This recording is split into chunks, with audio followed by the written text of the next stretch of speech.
The official Vintage Guitar Magazine 2025 price guide has partnered with 33 of the top guitar dealers in the industry to provide the most accurate values for thousands of models. This includes electric guitars, acoustic guitars, basses, amplifiers, effects, mandolins, and banjos. Whether your instrument is an investment or simply a piece you enjoy playing, it's always helpful to know what it's worth. If you're checking out a guitar at your local shop and want to know its value before making the purchase, this guide is your go-to source for all the details. Available in both print and digital editions, you can have the guide right at your fingertips no matter where you go.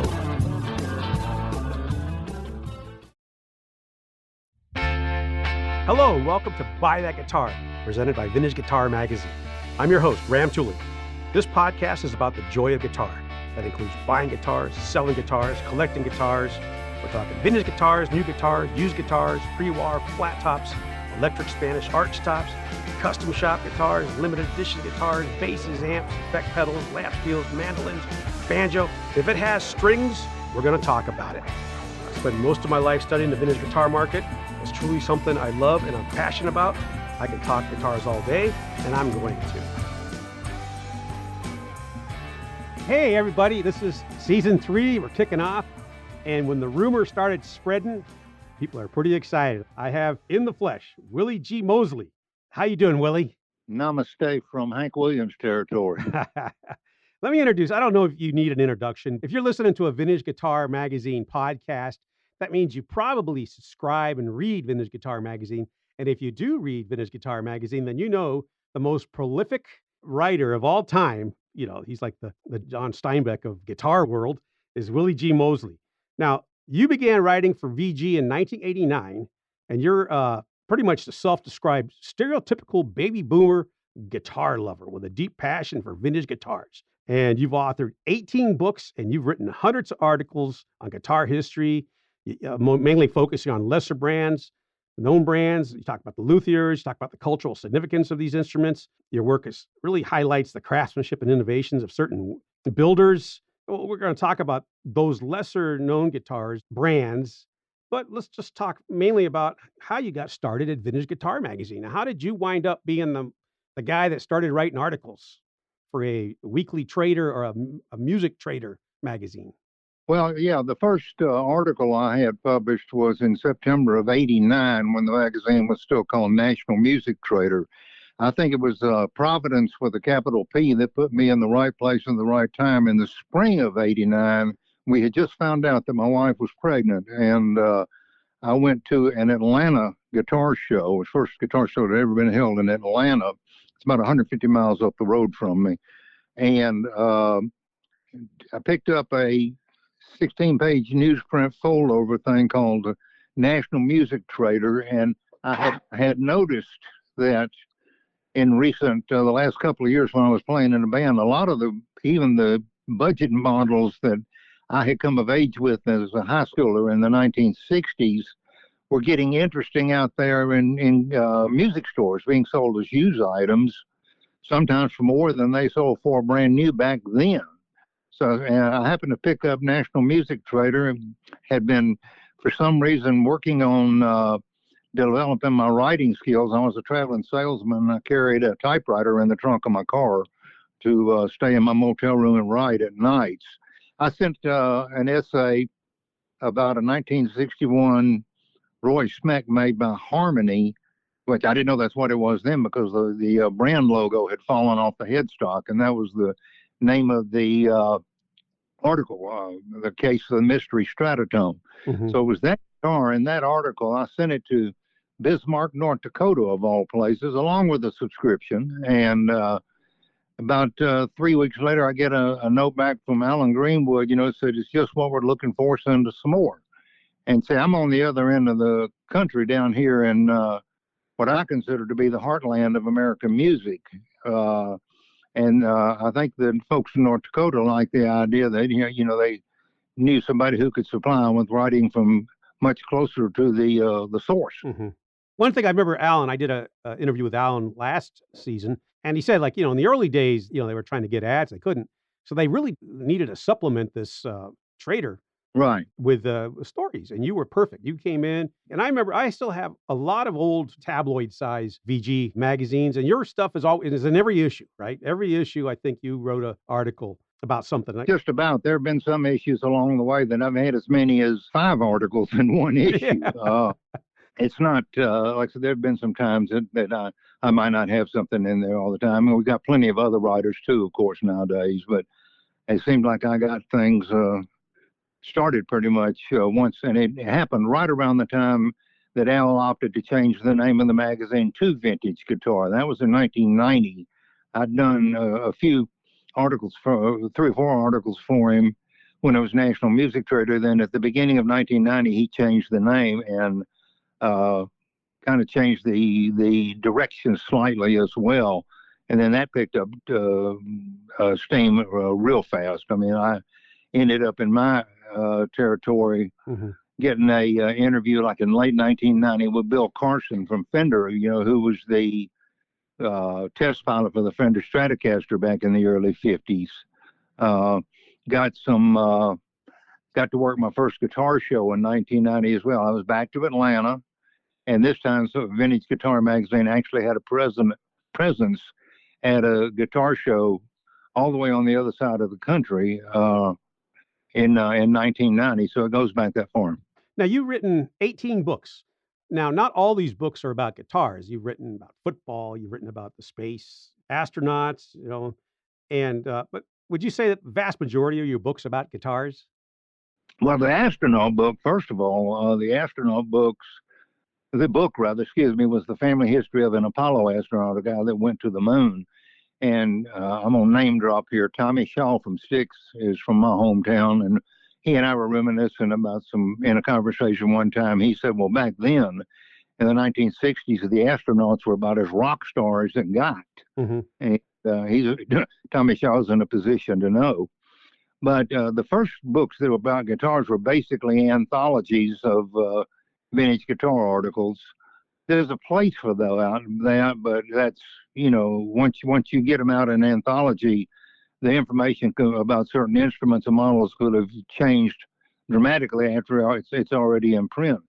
And I decided if I wanted to go for some guitar-oriented books, that I would probably be better to trying to write about something that has not been written about before. So that's why I wrote books about guitars in Bakersfield and Roger Fritz's Fritz Brothers guitars, including the Royce Buchanan model, and several others like that. If I can do something, I enjoy your book. You and I, we send each other our books. I write books and I send them to you. You wrote books and you send them to me. I enjoyed the Fritz Brothers book. You did one on Huckabee's collection. I enjoyed that one. I like collections. I like looking at things, and I like reading about the luthiers. I like things that are different.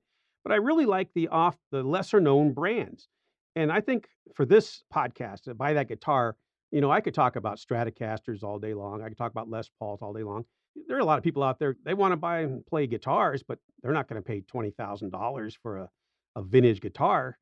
And some of these lesser known brands or these lesser known names are just as good. They're better. Some of them just as well engineered.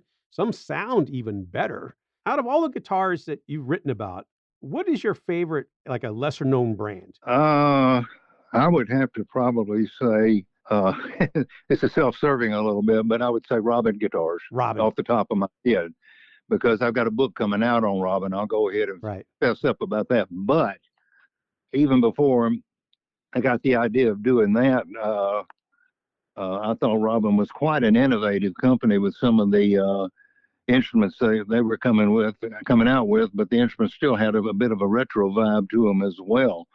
And I've gone through several custom-made Robins made to my own specifications. Like my daughter's high school graduation present was a Robin Ranger in school colors. I just think Robin was a modern company that still had a good, nice little retro vibe to it as well. Right. So if you had to pin me down on one name, that would be, since I've been through so many of them myself, and wish I had a lot of them back, I would probably say Robin. Now they stopped production like 15 years ago, right? 2010, yeah, 15 years ago. They couldn't fix the crane back up again. There's been some changes in ownership. They've they've established a presence on the internet again, and yeah, they're as we speak, they're gearing up to give it another shot. I do the price guide. I do keep track of Robin. I know that they're pretty modestly priced, but they're great. I tell people if you're looking for these, Strat type guitars that just play in, Texas, a good Texas made guitar. They're in Texas, right? Yeah, Houston. Okay, yeah. A nice, great Texas greats. They all play them. They all know about them. So that's going to be exciting if that comes around. Now let's.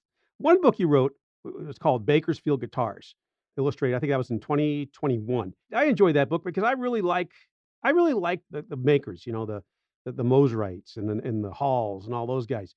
They were a very unique bunch. They all seem to be born in Los Angeles in the Rickenbacker mill, right? They all worked down there in Los Angeles with the original Rickenbacker. Yeah. And somehow, I guess it would be the first one to go would be Mosley, Simi Moseley, right? Is he the first one that relocated up to Bakersfield, or? I think Andy, his brother, might have been up there further, but Simi first got going in the San Fernando Valley near Los Angeles, and they were trying to evangelize. He was a big wanted to be a gospel singer. There were other relatives that were up there in the of his that were up there in the Bakersfield area. And they were basically, he and his brother. The Mosley family was basically during the Dust Bowl were the people that migrated from Oklahoma, right? Like thousands and thousands of others to California, and Bakersfield was, like I said, had its own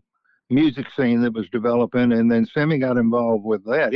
Simi's considered the keystone, if you will, and all those other guys like Gene Moles or Bill Gruggett or Joe Hall, people like that worked for Simi to start with, and then kind of branched out on their own. So he was the godfather, so to speak. Right. And I get asked this a lot, but I was probably kin to him. I did. Right. They always say that you're no relation, but you told me that's not true. Yeah, well, we can't really pin it down, but I interviewed him 3.5 months before he died, and we established that we both had relatives that were from the Midlands of England, the English Midlands, Birmingham, England, where there's a lot of steel mills and everything. There's a Mosley district there in Birmingham, and it is spelled like his surname and mine. So we both traced family roots back to that area. So we probably are kin to each other, but I'll have to tell you this: he didn't offer me a kinfolk's discount on a Mosrite base.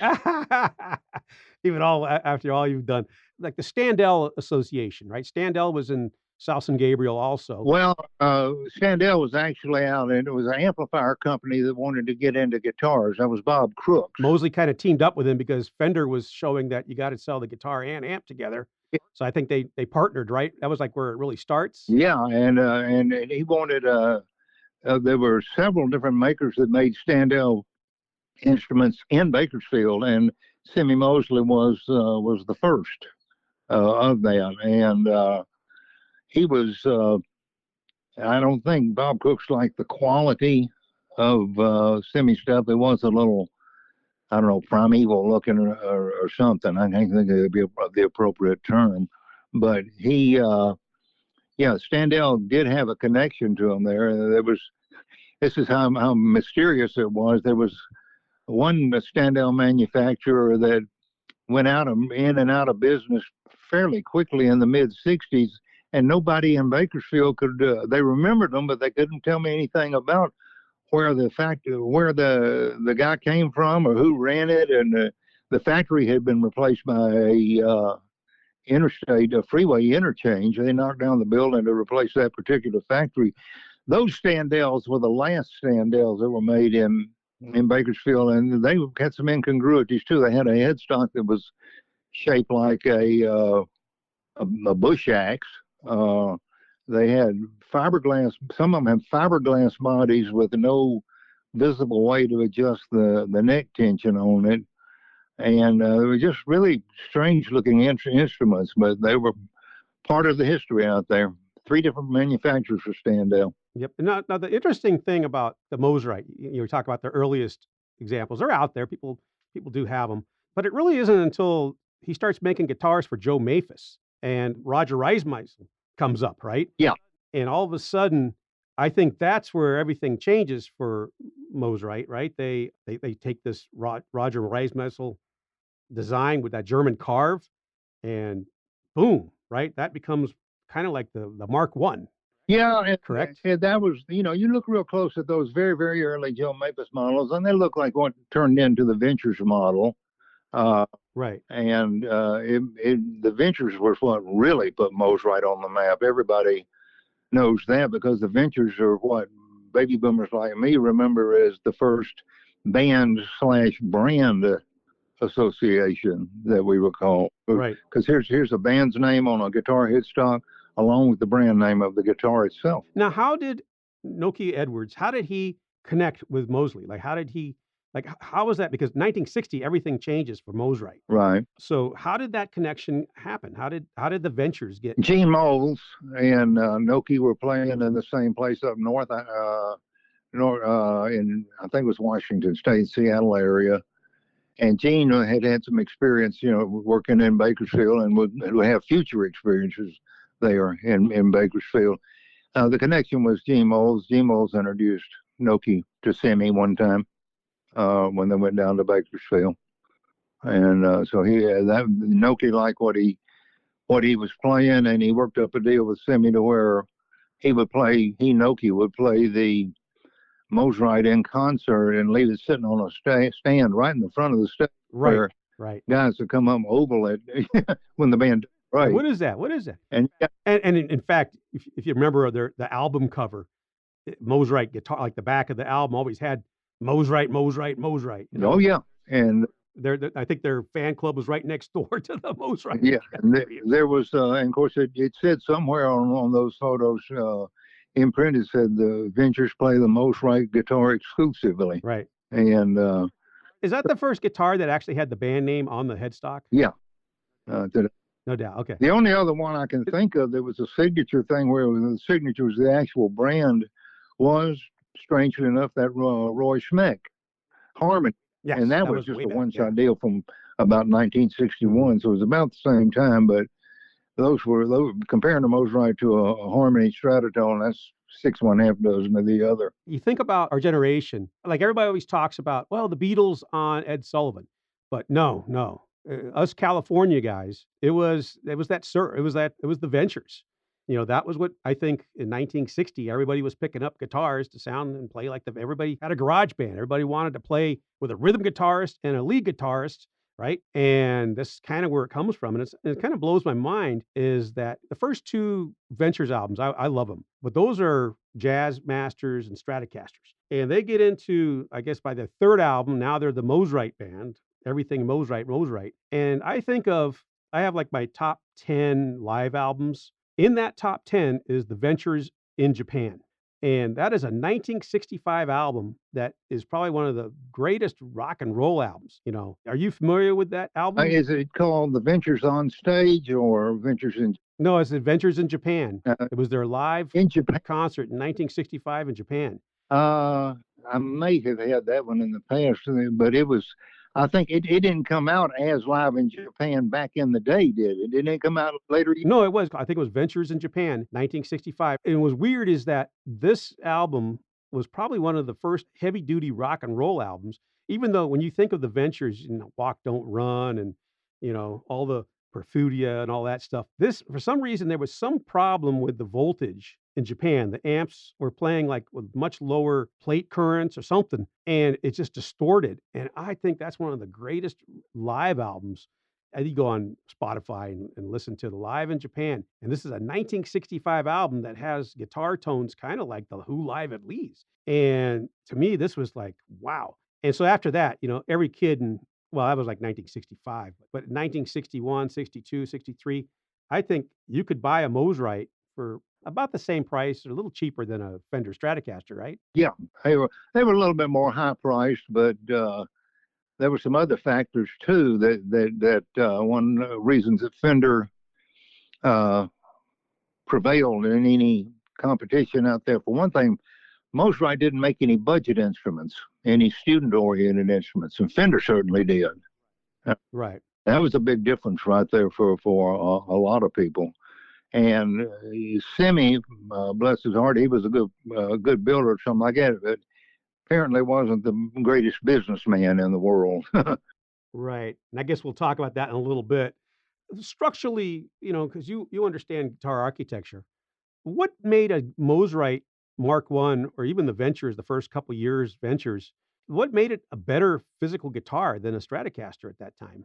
Well, the neck just played like butter, and the neck was thin, and they used real small fret wire for their frets. The flip side of that is you couldn't bend the strings all that well on a Mosrite. Hmm. And so it was kind of a yin yang situation there. But they actually were pretty comfortable for something. Nothing else looked like them either with that extended lower cutaway. Right. And there's the Bakersfield book goes into detail, and I'm not going to do it here, but it goes into detail about the so-called legend about flipping over a Stratocaster and tracing it. Right. Right. If you look at it, that's the first thing you think of. Now they also use much hotter pickups. Those things were wound pretty hot. Oh yeah, they were hot. Hot for that era for a single coil. And they use that 0 fret, which was, I don't think anybody was doing that 0 fret yet. Right. I don't know, back then about who might have had it. Some of the later brands used 0 frets. I think even that Mystery Third Standell brand we were talking about earlier, I think they even had a 0 fret on them. Mm-hmm. Hallmarks did. And so a couple of others did. So 0 frets seem to be a little more popular on Bakersfield guitars than guitars made elsewhere. Yeah, and I was going to say, here's a question. All these great guitar makers in Bakersfield, how come the Bakersfield greats didn't play Bakersfield-made guitars? Well, I asked a guy who's been playing out there a long time named Chuck Seaton about that, and you're going to stereotype the Bakersfield music scene. You're going to think about the Bakersfield sound, which people is going to think is going to be a Telecaster twang and drums for dancing. Right. And Chuck told me, he said, just the type of music we were making did not really avail itself to the type of sound, the hot pickup. Right.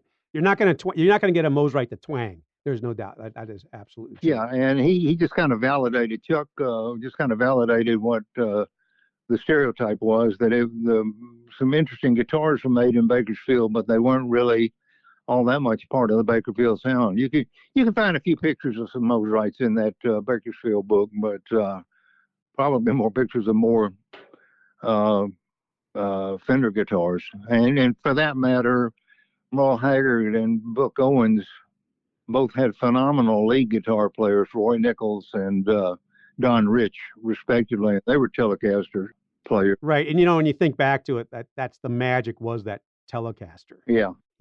But I was just always confused at all these great guitar builders in Bakersfield.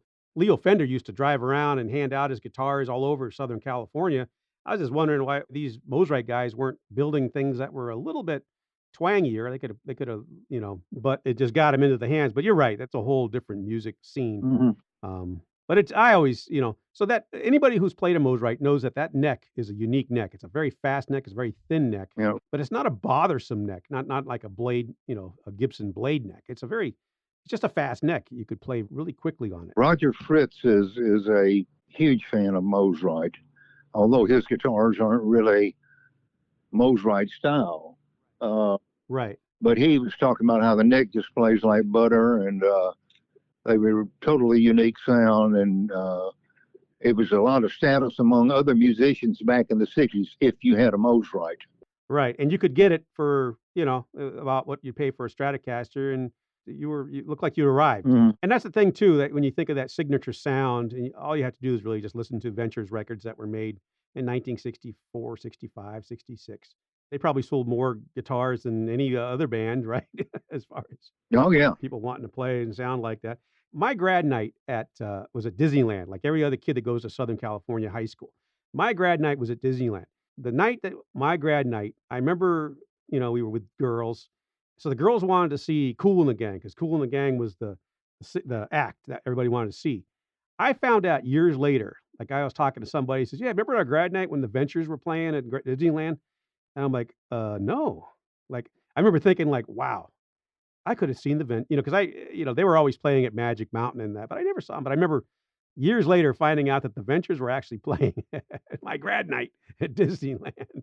And I always think, wow, you know, I'm lucky with some of the concerts I got to attend down here. I mean, we had the college that I went to, it wasn't my graduation, but just as part of the entertainment, we had the Allman Brothers there, the original six-piece, a month before they recorded the Fillmore East album.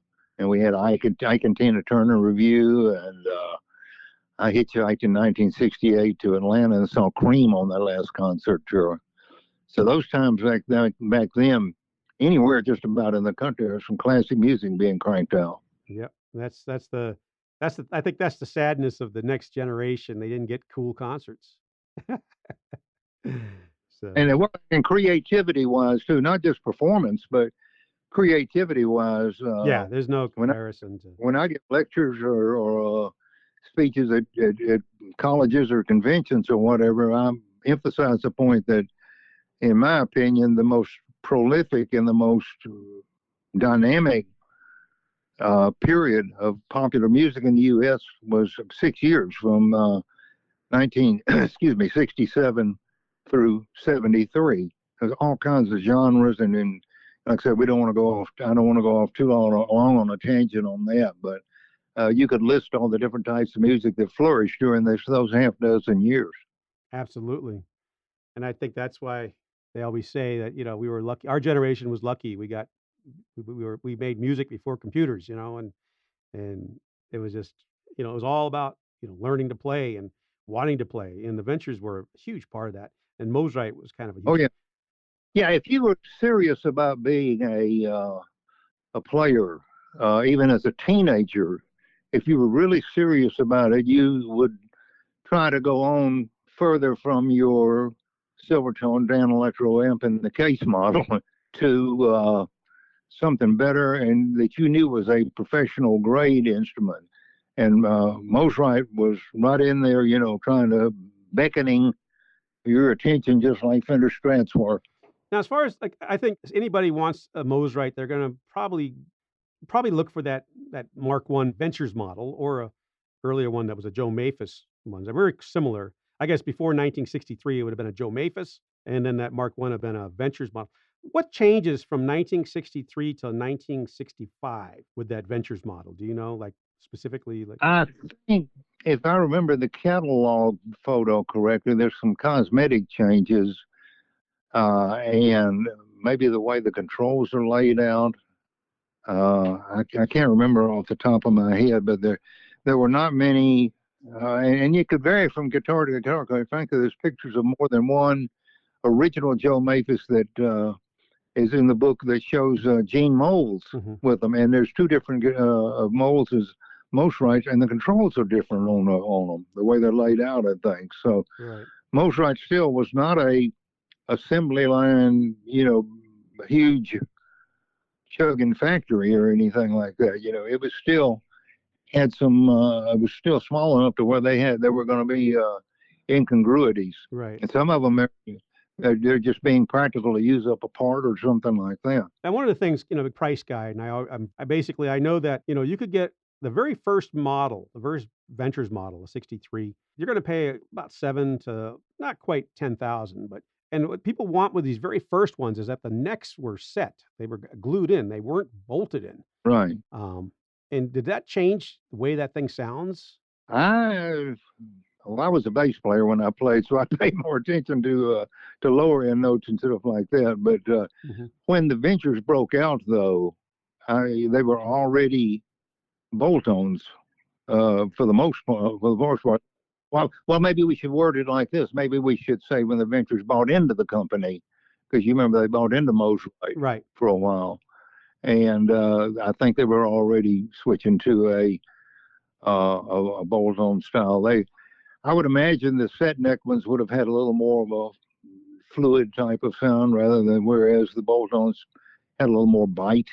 Yeah, that's true. And then, in 1964, they introduced this Vibramute, and that kind of knocks the price down, a couple $1,000 actually. Right. And I think the very first Mosrites that had tremola system, they had to actually dig a big hole cavity in that guitar.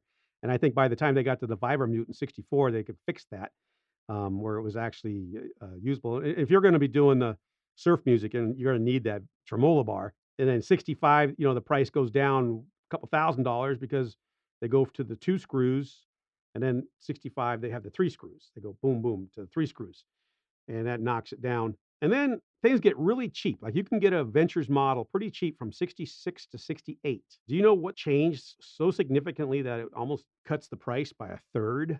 I don't know what happened as far as the quality of the instruments. I think was still all right, but they went to made some other changes, but you think wouldn't really affect it. Like, I know the bass went from 1 pickup to 2 pickups, and some of the others, I don't know if they had any cost saving measures or what, but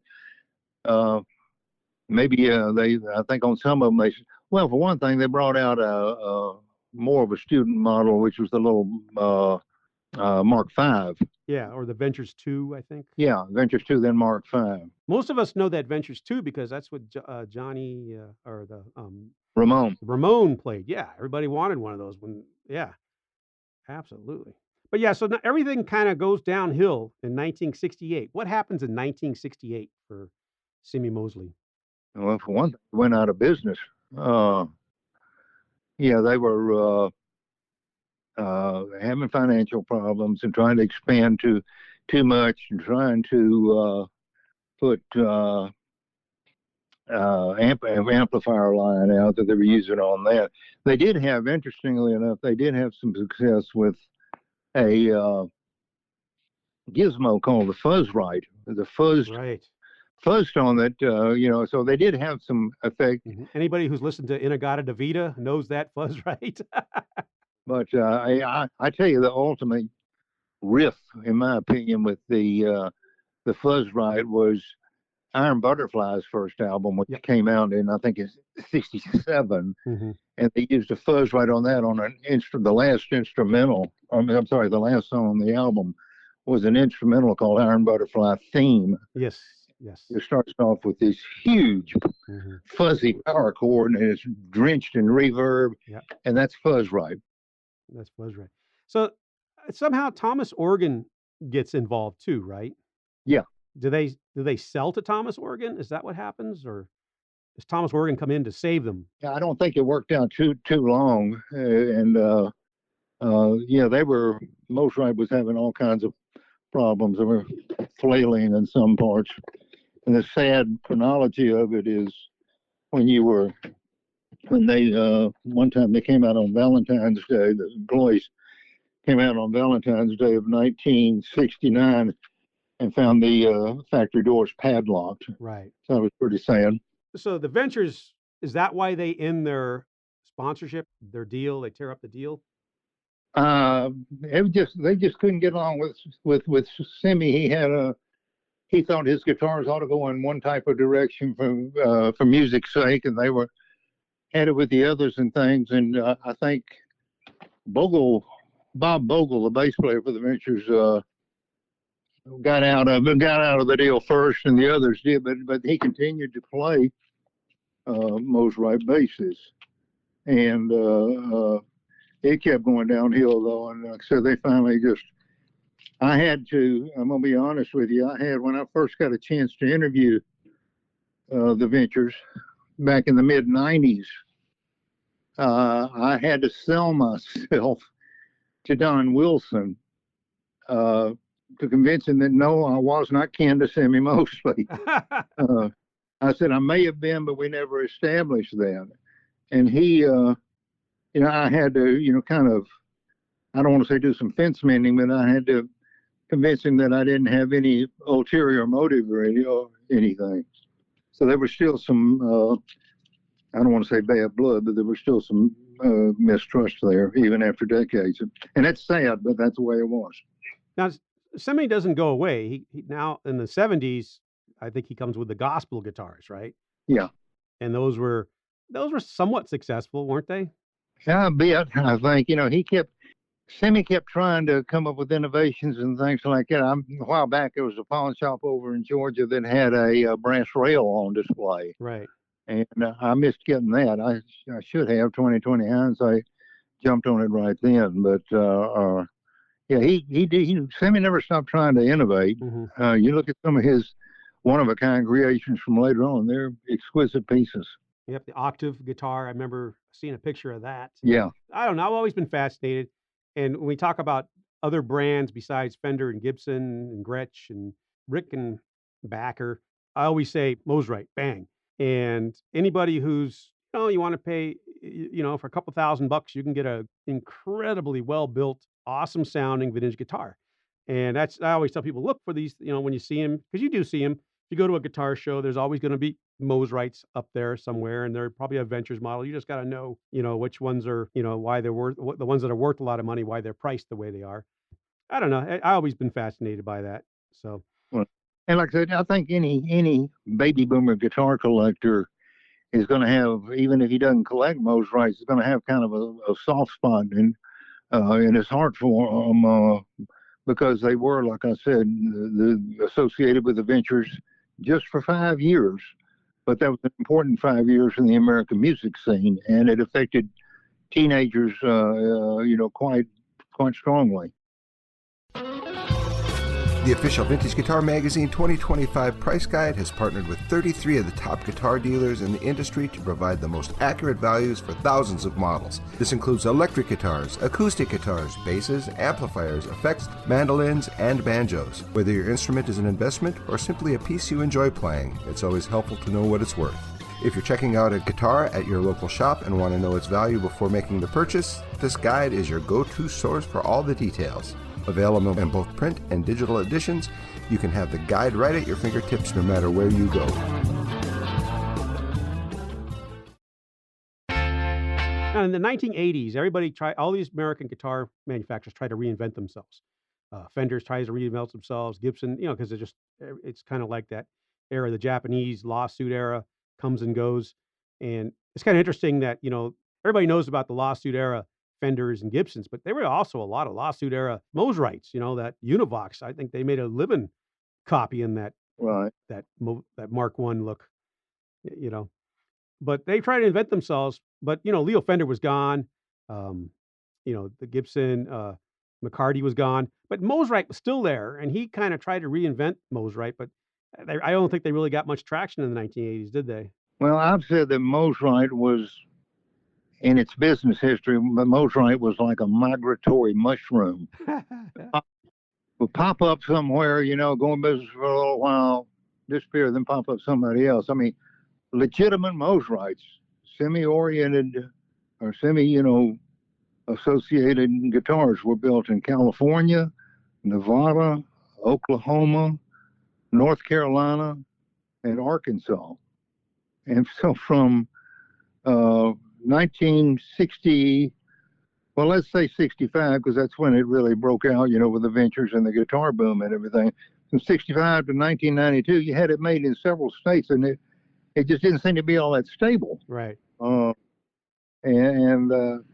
Simi said he had a decent offer from Arkansas, and I managed to get out there. He died in August of 92, and I got out there and toured the factory in December of 92, several months later.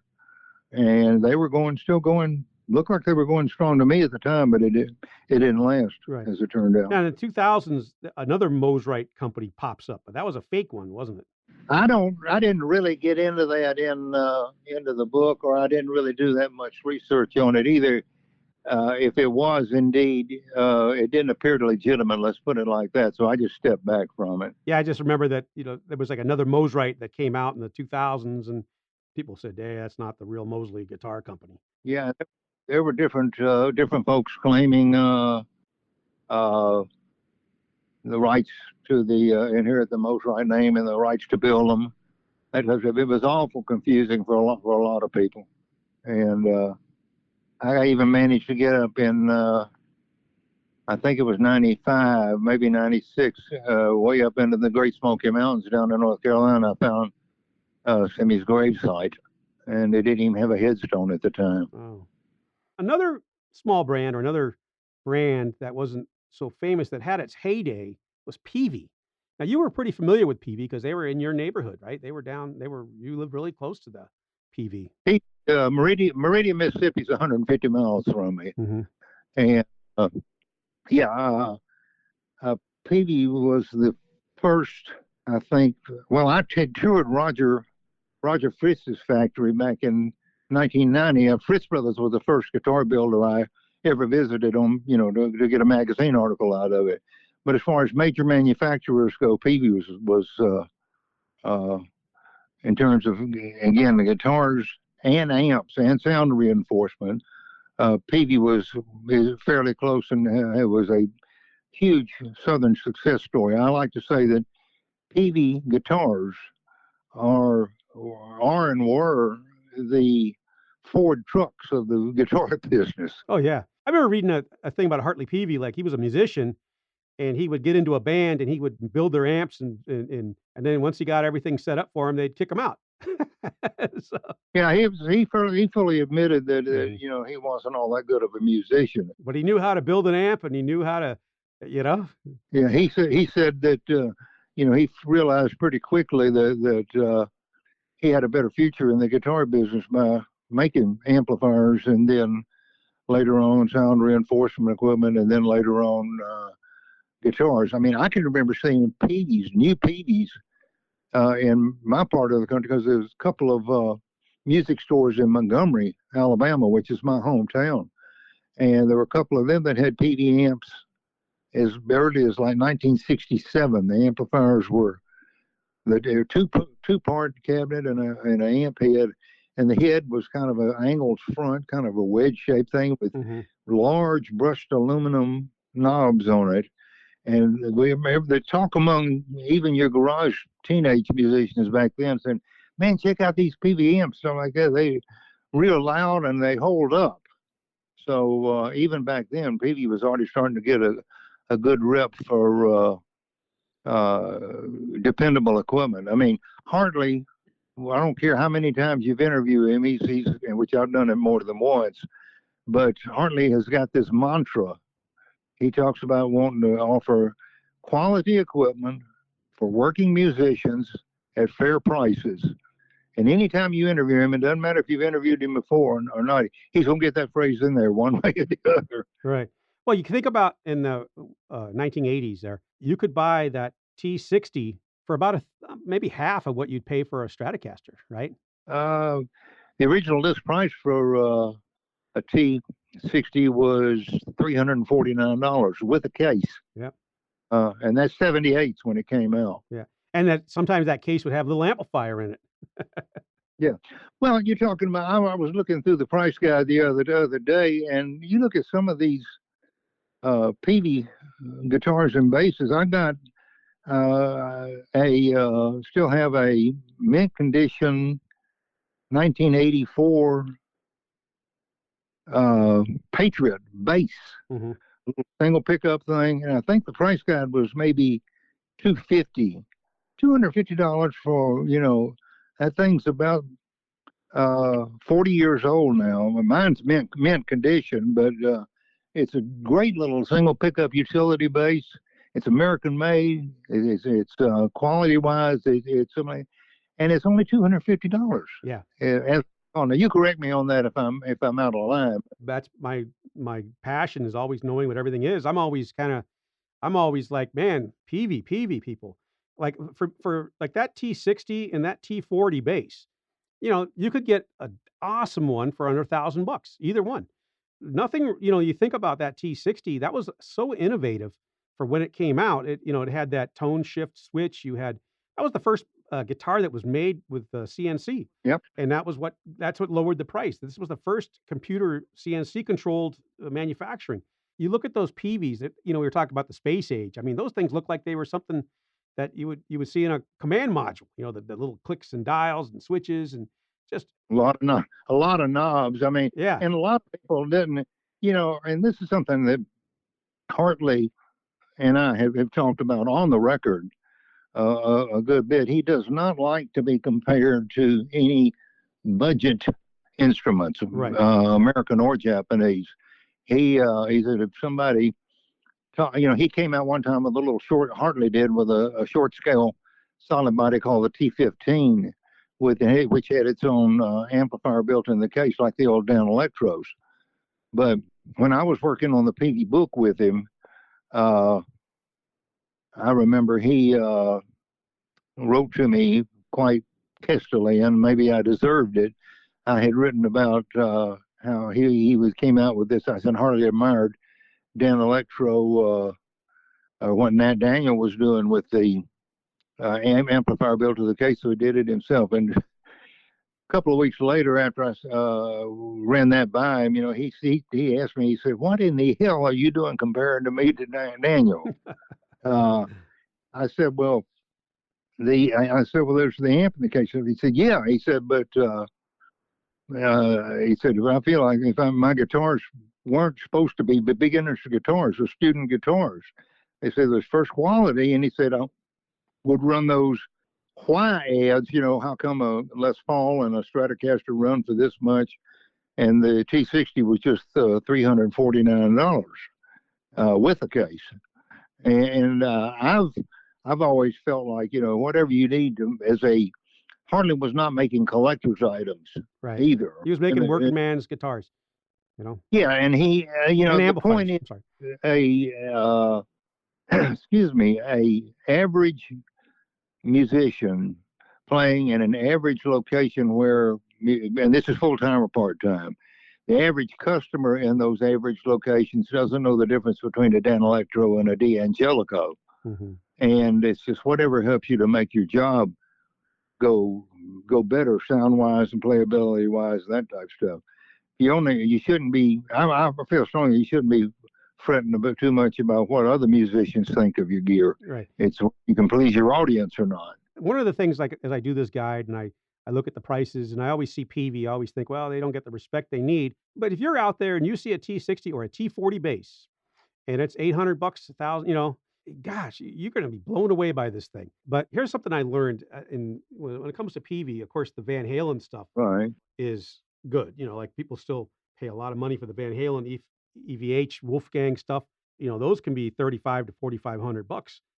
But here's something that I did not know until my buddy Parker from Diablo came up to me one day and said, "You're way off on your Vandenberg guitars." I had them like where I have a lot of the other, those kind of guitars, Peavey type guitars. And he pointed out to me that the Vandenberg signature guitar and the signature 2 were now getting big bucks. So that's out there. If you just happen to have a Vandenberg sitting under your bed, it's worth money now. But again, I always want to give Peavey the attention to detail. I've still got a Wolfgang, a Peavey Wolfgang, hardtail. I don't like, but again, I'm a bass player. But just to noodle around on the house, I've got this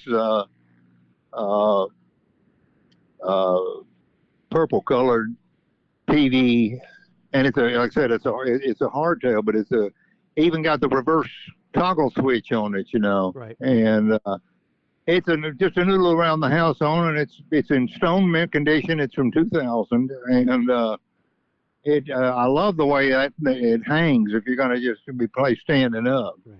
It's a real nice sounding instrument, and feels great too. Yeah. Now, Willie, we talk a lot. One of the things we were talking about a while back is about our collections. Yeah. I want us in this, the last part of this interview, I want to talk about our collections. And you've shared with me something about selling a collection or downsizing a collection. Would you mind talking about that a little bit?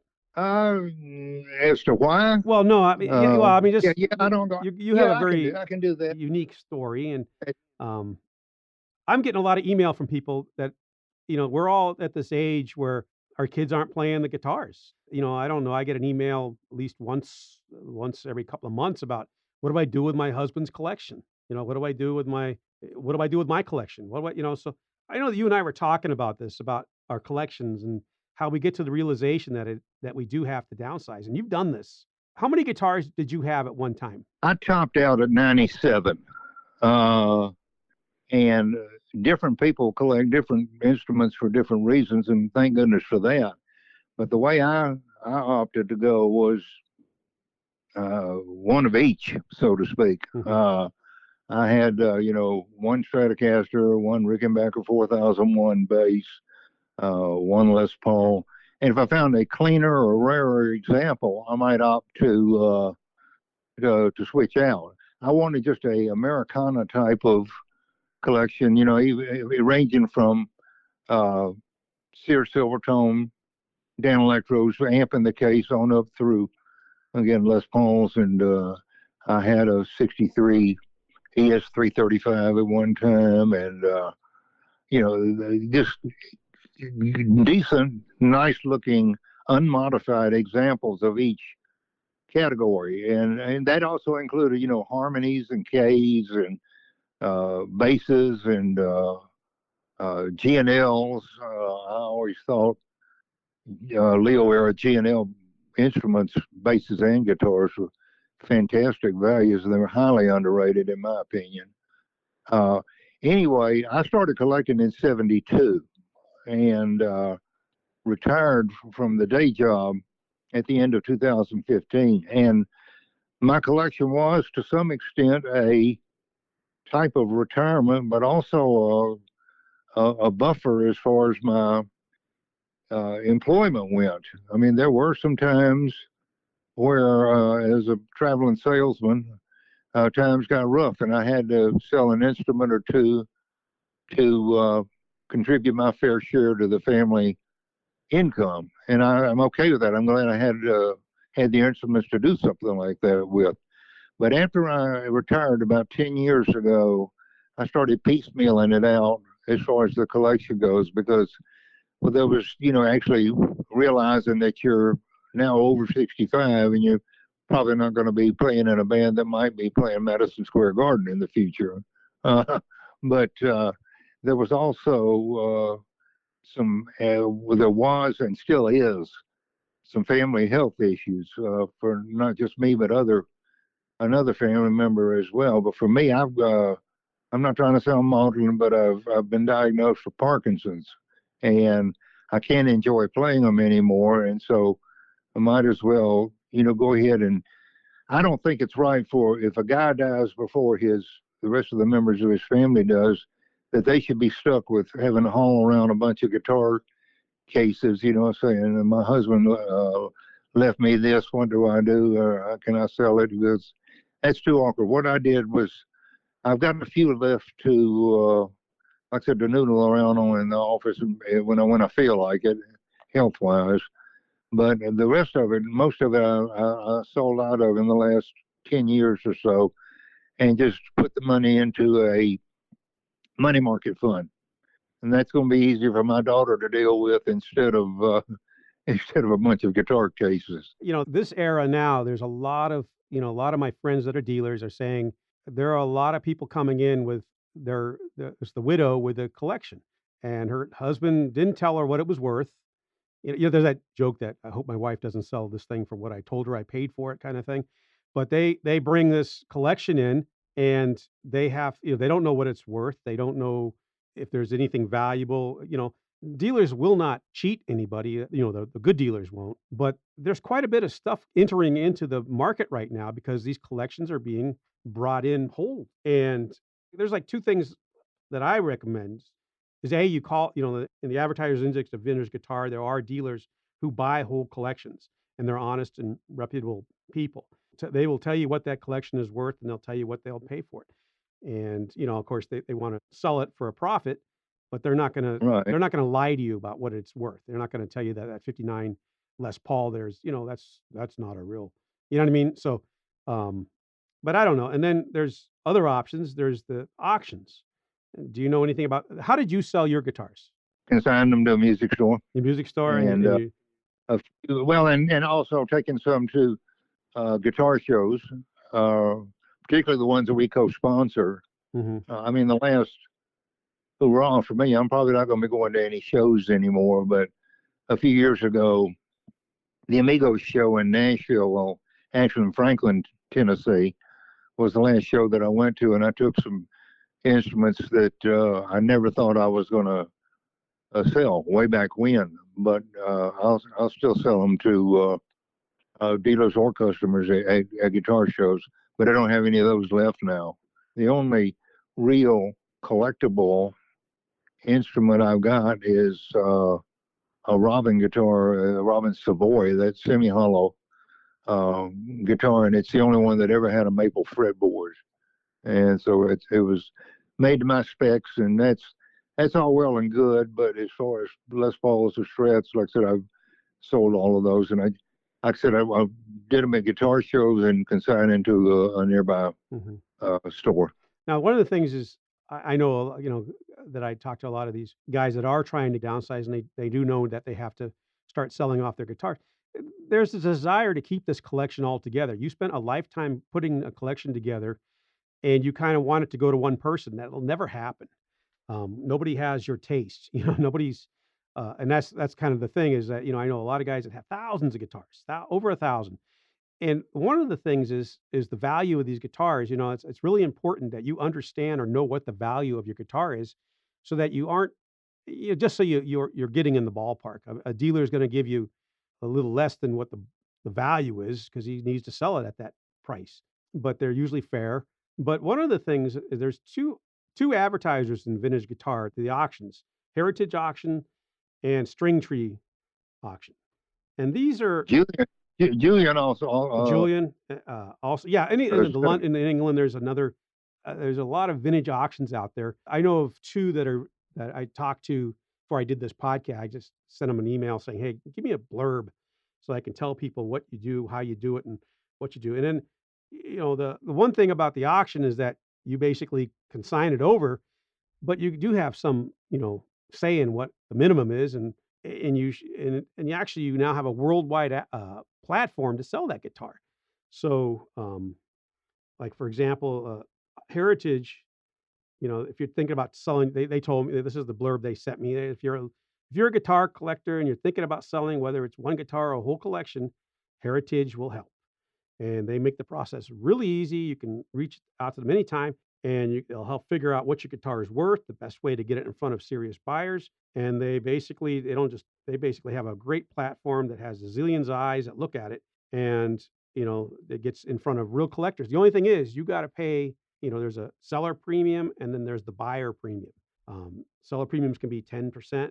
Sometimes they waive that, depending on if you sell a lot. But just know that you're already, and you don't know with an auction, you might get your guitar that you think is worth this. It may only sell for that. You do take a chance, but it does go. Heritage actually they let you basically you ship it to them. They do all the work. So that's I've used from articles. I mean, one thing that kind of needs to be emphasized with my personal situation. I've never done the auction thing because I don't know that I had anything that was so valuable it needed to be auctioned off. So that's why I just went ahead and consigned them or sold them at guitar shows and stuff. My situation, as far as guitar income goes, isn't from buying and selling guitars or improving my collection. No, it's from writing, and I have to take a little bit different perspective on that because the writing thing is what has helped me out over the years more so than buying and selling guitars. Now, just about every one of the instruments in my collection, I could have sold and did sell quite a bit of them individually, yes, more than what I paid for them. But I wasn't in the guitar business.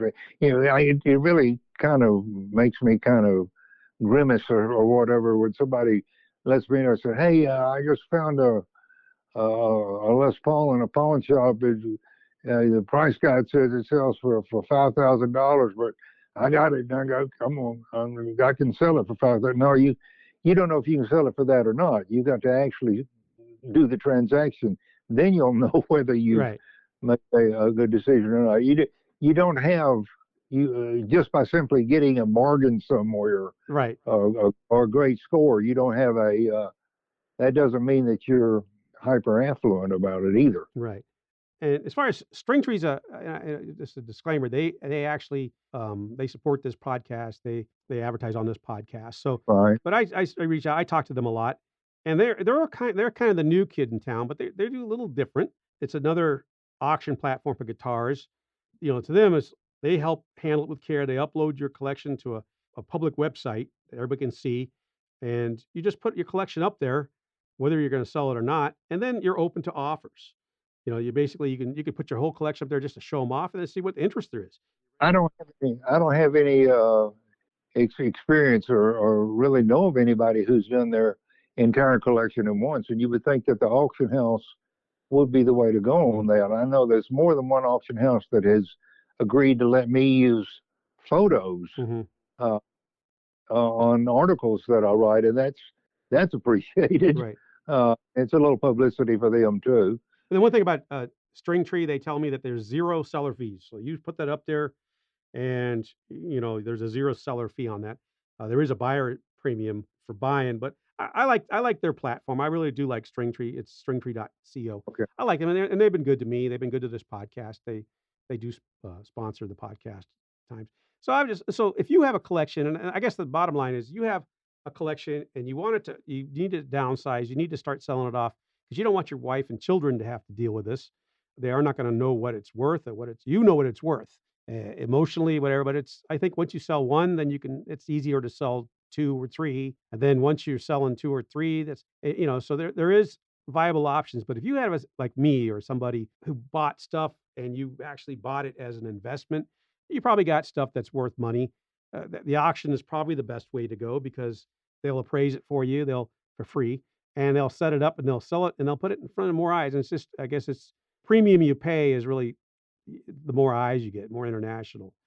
Well, the thing about auctions, that's just another facet of the phenomenon. It's broken out because of the interest in it. The baby boomers are still driving the old guitar phenomenon, and we're not getting any younger. And that's probably maybe the way to go with somebody. But like I said, I didn't ever really think about or consider about trying to sell the entire collection at once. I was having too much fun, going out individually and stuff.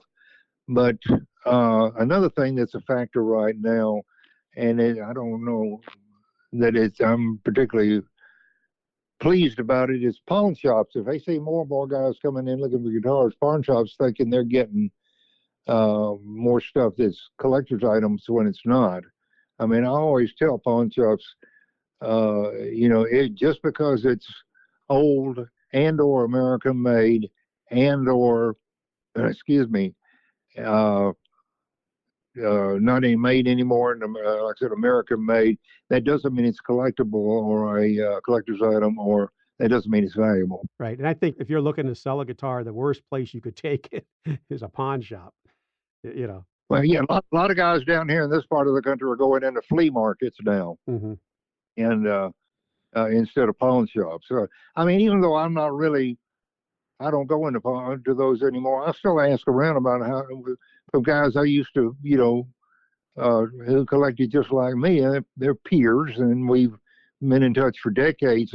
And they say some of them say, like I said, they're going into flea markets or thrift stores these days. Yeah. They'll find something every once in a while. We kind of just touched on this.